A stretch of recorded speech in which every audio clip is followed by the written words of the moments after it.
You're listening to Sox in the Basement, a production of the Broadcast Basement Limited, where every show is 30 minutes of good and comes from a basement bar on the south side of Chicago. Pull up a stool, pour a cold one, and join us right now for Sox in the Basement. Heard everywhere podcasts can be found, and always at soxinthebasement.com. Los Sox on Twitter, at Los Bad Hombre, wrote, if the Sox have a big display at the UC for Harper, shouldn't we have seen something similar for Machado's presentation? Maybe the Sox tipped their hand at the signing. He sent that to at Sox in the Basement. I think that the White Sox are pitching Harper first. That's my belief. I agree. And I think that really tells you a lot about what their plans are. And I think what has happened over the past week, and it's been interesting for me from being out of town in Boston for this wedding that I was at that got me deathly ill and has totally screwed up I'm sorry if I sound like a weirdo. You mean more weirdo Everything than normal? sounds terrible because I can't hear out of my left ear.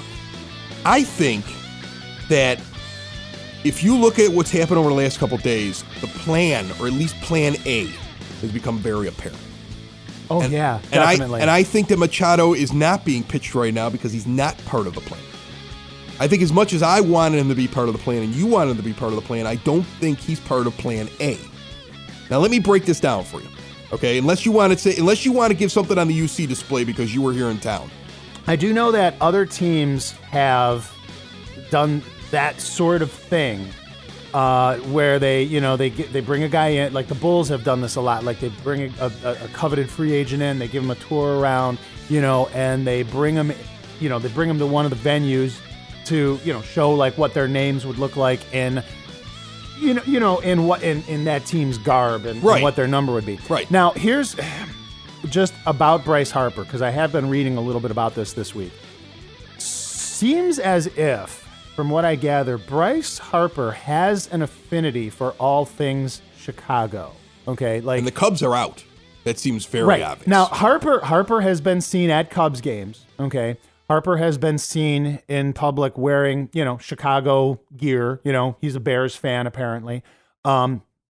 He loves the town. He loves the city. So it would seem to me, first of all, I agree with you because I think the White Sox feel as if they have a better chance of getting Bryce Harper than Manny Machado because the Yankees want him.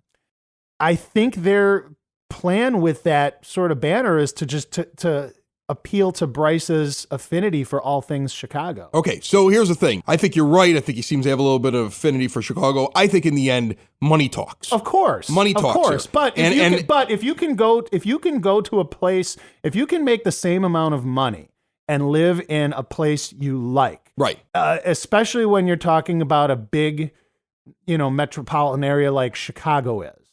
If you have choice A, choice B, place you like versus a place you don't really want to live, a place you don't really want to raise your family, and you're going to make the same amount of money, you're going to go to the place you like. Okay. So my thing is, and I didn't have the picture put together when I saw the Harper thing on the UC, but the picture has become clearer as the week has gone on. Now, let me just go through what has happened and then maybe try to put this all together and give you what I think is plan A now. Yes. Okay. First off, you see the Harper thing, you see the display, you see him on Twitter in a Bulls hat. I mean, you know that he's being pitched. Okay. Mm-hmm. Then the White Sox do something very interesting. An article comes out in The Athletic from Ken Rosenthal that indicates that the White Sox were very close to trading Avisail Garcia. Now, the problem is... Were or are? Were. Okay. Were over the summer because the Astros were looking for an outfielder and initially went after Bryce Harper. And when they were unable to get Bryce Harper from the Nationals because the Nationals changed their mind, inquired about Garcia with the Sox. Now, I didn't read the Athletic one because I don't have a subscription to the Athletic. Right, neither do I. Okay, and a lot of people don't. What was interesting is that NBCSports.com basically quoted the article, which if I were the Athletic, I'd be really ticked about. I'm like, wait a minute, we're a paid service, and then some other media outlet that's for free basically takes our information, quotes us in the entire thing, and then nobody subscribes to The Athletic when it's obvious that we have good stuff. But what was interesting was NBC Chicago, for some odd reason, and you can say conspiracy theories or just say it was an oversight, they left out a very important part in the Athletic article, which confused me, even on Twitter this week. I was confused. James Fox from the Loop Sports, I had a private message back and forth with him when I realized I had missed something and people were calling me on it on Twitter, and he explained it to me. In the NBC article, it indicated that the Astros knew about Garcia's knee. And it also indicated that the White Sox understood about, I think it was Martez that they were going to get, who's a pretty good pitcher, first time up and down, not perfect, but I mean, this is a high-ranking pitching prospect from the Astros. They were aware of injuries that he had. But it doesn't say who didn't make the deal. It's left out why the deal didn't go through in the NBC article. Okay. It's not as clear. And so the fact that the Astros asked almost made it seem like the White Sox held on to Garcia. Okay? Okay. And I can see why. Okay. At that point, Avi had missed like half the season, and he had probably come back. This is probably happening when he came back and he's tearing the cover off the ball before he gets injured again. Right. So they're hoping, oh my gosh, it's 2017. We really have a great player here. That's what you're thinking, that the White Sox pull back from the deal. Yes. But then when I find out in my conversation with our buddy, James Fox, because I had missed it because I hadn't read the Athletic version of the article, is that Rosenthal basically says that the Astros actually pulled back because of the knee. So you had not read the Athletic. No. And then, so Rosenthal says that they pulled back because of Avi's knee. Got it. And James Fox had already looked into this and talked to other people on the beat, and he's like, in the end, it was the Astros who pulled back. They inquired, but they pulled back. Now, here's the thing that he pointed out to me, which I find to be very interesting, and I was like, this was my aha moment that started my brain going on what is plan A. Okay. They pitch Harper, and everybody goes, well, they're getting rid of Avisail Garcia because they're getting Bryce Harper. Okay, well, maybe, but you wouldn't make that decision until you actually got Harper. See what I'm saying? Of course. Like, you don't know for sure that you're getting Bryce Harper. No. But it's interesting to me that the White Sox, after talking to Harper, start to put it out in the media. Hey, by the way, we almost dealt him. Oh, by the way, remember the Astros, which are this great team? After they couldn't get Harper, their next choice was Avisail Garcia. Right. Hey, GMs, we got a valuable piece over here. Anybody want to make a deal? And then within a day after that, something comes out. Now it comes out that they're trying to deal him. And if they can't deal Garcia, they're going to non-tender him. Right. That was where I was going with this, because I had read that the Sox were going to, they weren't going to tender, they were going to non-tender Garcia, and they weren't going to go to arbitration. So they were just going to let him walk. Right. Well, that's what some people think that they're going to do. Now, if you take all of that and you look at that as a big picture thing, this is what I think is happening. The White Sox have decided that their outfield needs more than just what's coming up in the pipeline. And even if they don't get Harper, they're replacing Avisail Garcia in right field. That Jimenez has been playing a lot of left, and you're going to see by midseason, you'll see Jimenez in left and a new right fielder.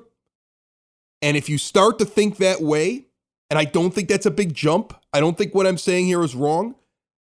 I think now you take that and you take what you heard about the fact that Moncada might get moved from second base. And now let's look at the free agent list.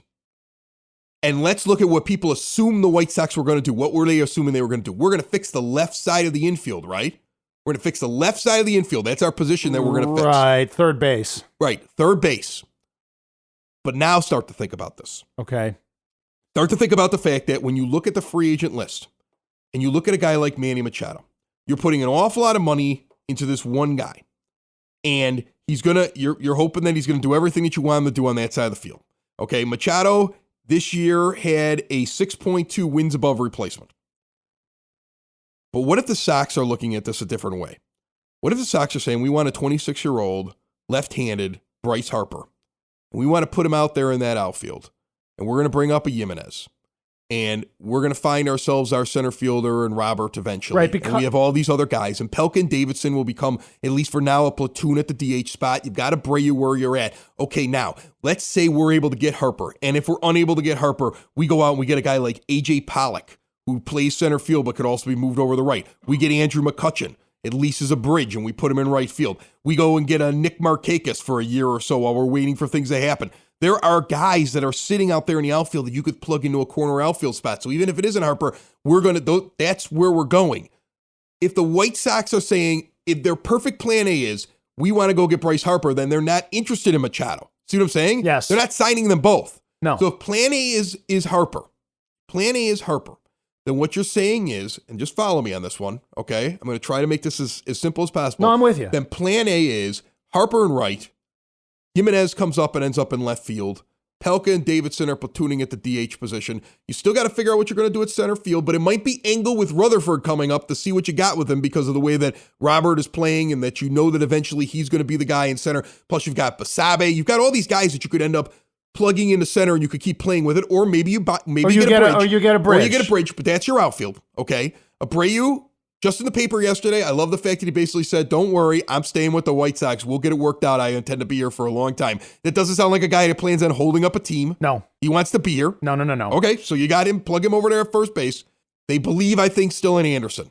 Oh, yeah, no, and he's your shortstop. He's your shortstop. They believe in him, no matter what my opinion is, they believe in him. Stick him over at short. And so now what I think they do is, now I think if you sign Harper, they move Moncada to third. And they go out and they get themselves a second baseman. They go do the thing that people don't see them doing because everybody's expecting them to go after the third baseman. And instead, they go after a second baseman. And they go after a guy like DJ LeMahieu, or they go after a guy like Asdrubal Cabrera. Okay, 33 years old, 2.7 wins above replacement, can be moved all over the infield. Is a solid hitter. Has got an OPS that's just below 800 in a middle infield position. You can move him around. He's a bridge. Okay, that could be what Plan A is. All right, so get your two pitchers like we talked about, and then maybe there's a surprise in there. Maybe they still go out and they get a guy like Josh Donaldson on a prove-it year, and they move Moncada to center field, which I've been saying was a possibility. So think of what the options here are now, because guess what? Manny Machado's not Plan A. Because it wasn't him on that thing, and I think you don't pitch both free agents at the same time.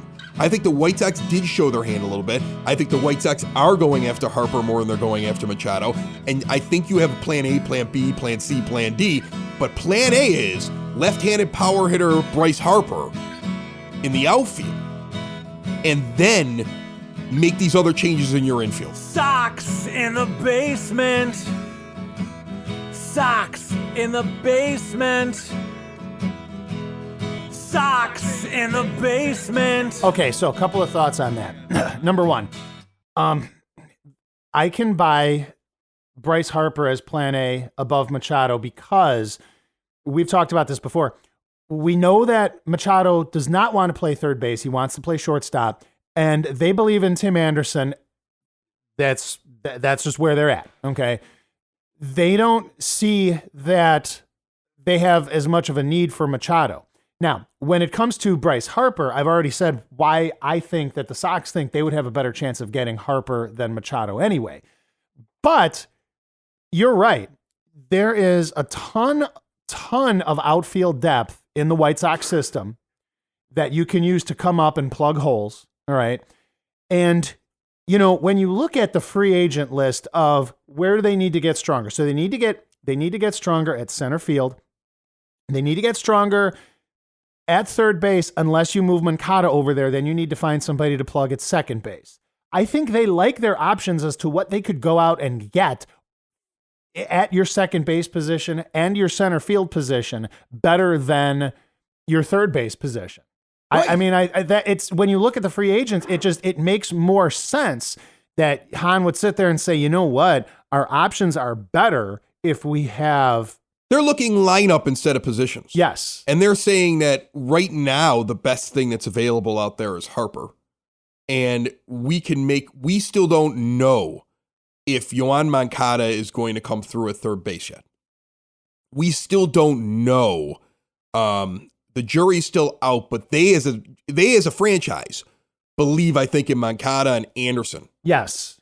Far more than they believe in Avisail Garcia. Yes. And so if they're going to make a move, that's what they're doing now. I think that whether you agree with it or not, I think that plan A is clearly Bryce Harper, which shocks me. You know, to me, it even shocks me. I'm not going to sit there and say I knew this all along.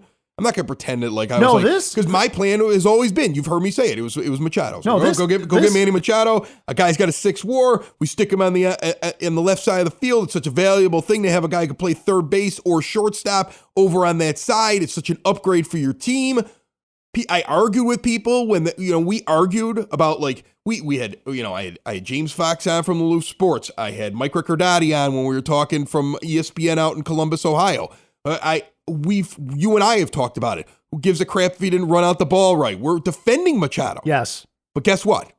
He is not number 1 on their list. No. It's Bryce Harper now, baby. And I think when you look at I think they got a shot too. When you look at I think they got a shot at him too. Well, yeah, of course they got a shot at him. I mean, when you look at everything that's happened in the past couple of weeks, and you sort of start to put the pieces of the puzzle together as far as where the Sox are at depth-wise, who they can, the thing that comes out where they can move, Moncada's willing to move to third base or willing to move to center field. And then when you look at the available free agents at the whole positions that we've talked about, yeah, Bryce Harper totally makes sense. It also makes sense that you're going to put a left-handed Bryce Harper into that ballpark, which is left-handed, power-hitting friendly. Not to sound like Kenny, all you need is a left-handed power hitter. Right. But I mean, there's truth to that, So, yes, the Harper thing makes sense. To me, the Avisail Garcia thing also makes sense. Because I want to bring up something about Avi. Yeah, let's talk about him real quick. I want to bring something up about Avi that you and I have talked about before. Because here's the thing with this. There are people who are still sitting out there going, "Oh my God, we're giving up. We're giving up on this kid." Like my dad was like, "We're giving up on him. We're just going to non-tender him." Yes. What is our plan here? Yes. It's only $8 million. Why wouldn't we see what he had next year? Like I could tell my father was like, "Really?" When I was floating this to him via text message yesterday. Here's the thing. You will recall on a podcast it was probably about a couple of months ago, where the question came up, if you have to trade Garcia or Abreu, which one are you trading? And you'll remember that I was like, I'm trading Garcia, no question about it. And you looked at me like I was nuts, but then I brought up some stuff. If you look at the body of Avisail Garcia's work, okay, and you brought this up to me earlier in the week also, Avisail Garcia, when he got here, was supposed to be the second coming of Miguel Cabrera. Okay, that's what he was advertised to be.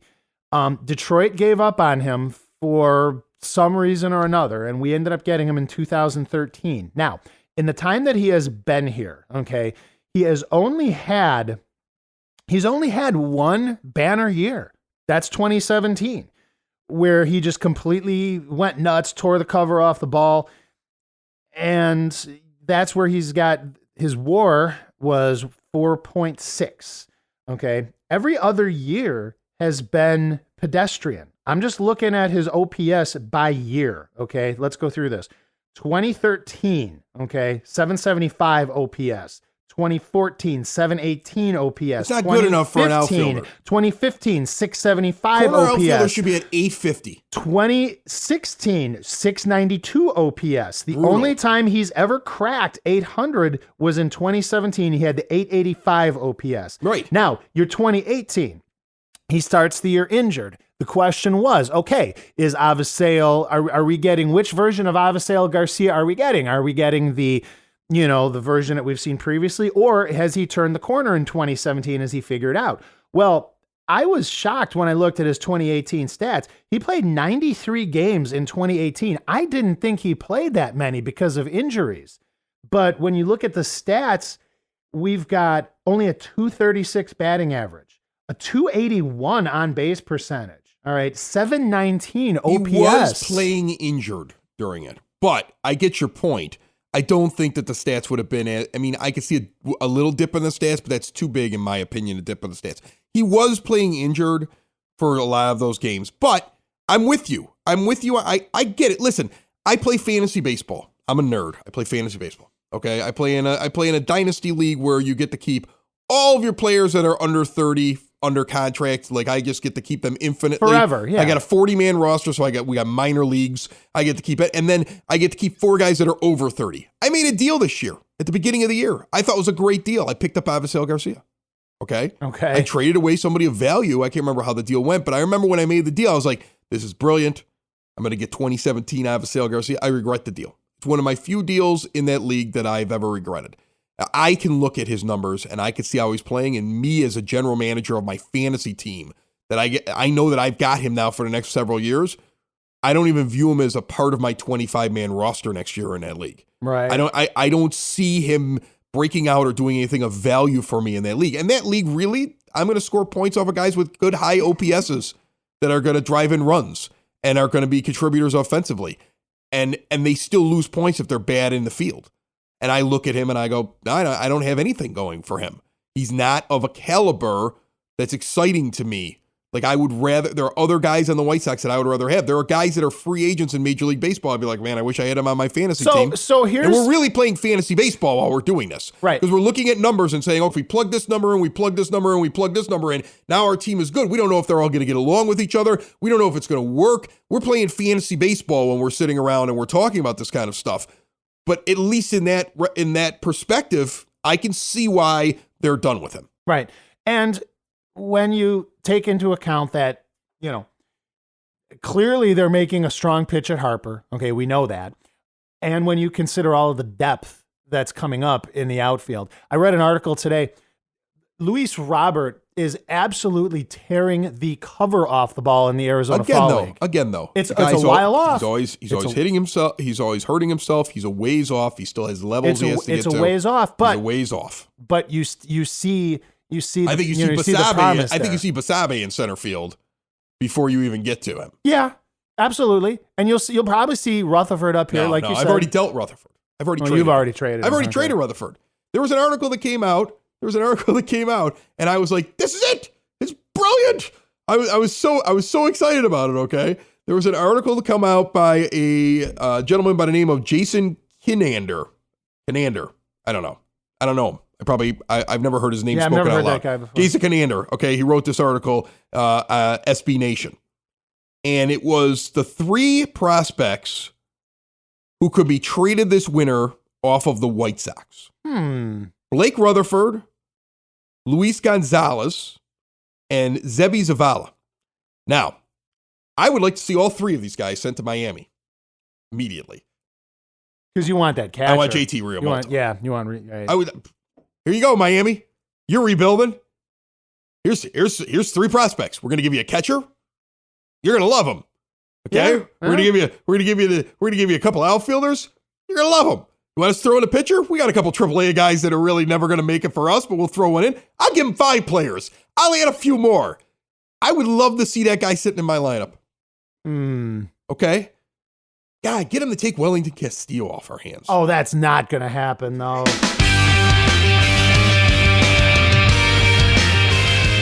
Got some numbers here for you. JT Realmuto, a career batting average of 279, a career OPS of 768.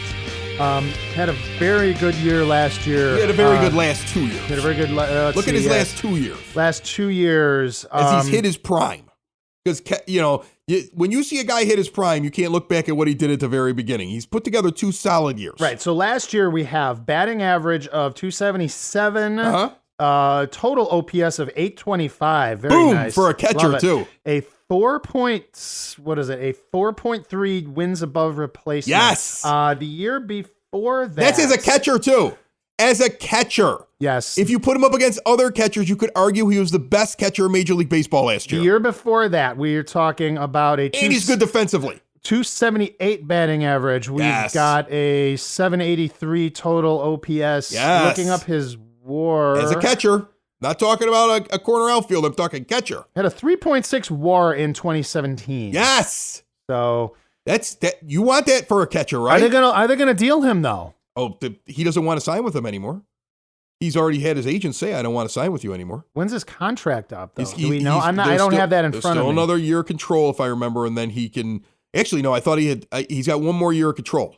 That's why. Set here, 2019 contract, second year arbitration eligible. Right. So he's got what? So then he's arbitration eligible next year. So you still have him for one more year after this year. So you can get 2 years from him. Okay. Makes sense. What was his WAR last year? Last year it was What was 4.3. 4.3. Let me just name off the catchers that are at the top of the WAR list that are available right now Okay. as a catcher at free agency. Yasmani Grandal, 30 years old. He had a 3.6 WAR last year. Okay. He also is platooned and doesn't play when pitchers from the other side of the mound are pitching. So Right. So take that with a grain of he salt. can't play every day for you. No. Wilson Ramos, 31 years old with a 2.4. Kurt Suzuki. You want some Kurt Suzuki? I do not want some 35 Kurt years Suzuki. old with a 2.0. After that, everybody's below a 2 WAR. Everybody. And in reality, of the list of free agent catchers, I mean, you get down to guys like Brian McCann, 0.5 WAR, and he declined a $15 million option. What? If you can grab yourself this guy, I mean, they have to at least be calling, right? This is my new obsession because we've moved on from Manny Machado. They're not getting him. They've moved on. The Yankees will swoop in or somebody else will grab him. They're focusing on Bryce Harper. That's fine. I think if you're going to go after a guy, go after the guy. If this is your guy, go get him. Okay? Yes. That's fine.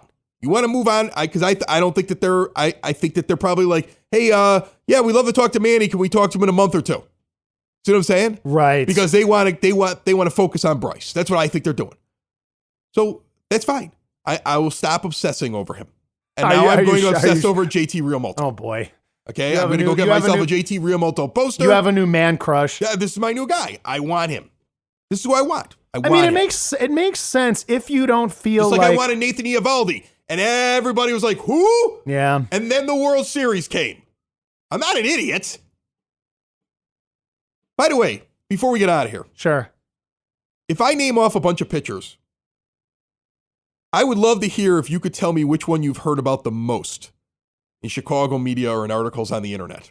Go because for I it. think you're going to pick him out. And I think Go for that it. is an indication to me that the Sox are eyeballing him. Because we've talked about this before. Okay. Things get pushed out to the media to prepare the fans. Okay? These guys are all at about the same level. I mean, either intentionally or unintentionally. Right. Lance Lynn, CC Sabathia, Trevor Cahill, Wade Miley, J.A. Happ.